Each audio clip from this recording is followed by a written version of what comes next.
ইসলামের পক্ষে প্রচার কম করে, করে না যে তা না, করে কম করে।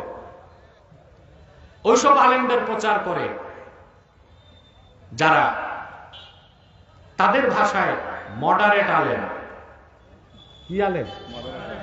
জিহাদকে বিশ্বাস করে না।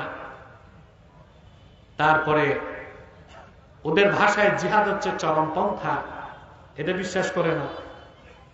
কাফের মুশরিক, তাদের বিরুদ্ধে কোনো বক্তব্য নাই।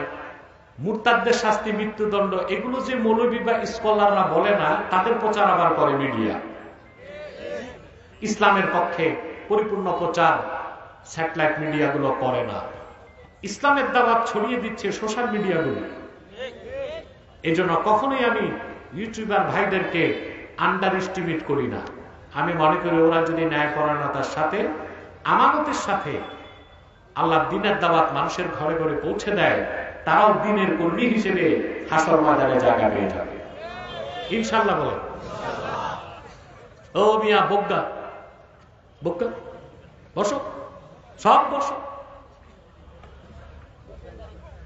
আমাদের মাহফিলে অনেক সময় হিন্দুরা আসে, অমুসলিমরা আসে, আমরা তাদেরকে বসতে বলি না, ওরা লজ্জা পায়।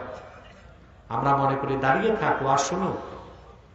ওই রকম অমুসলিম বা হিন্দু ছাড়া মুসলিম যারা আছো তারা বসো।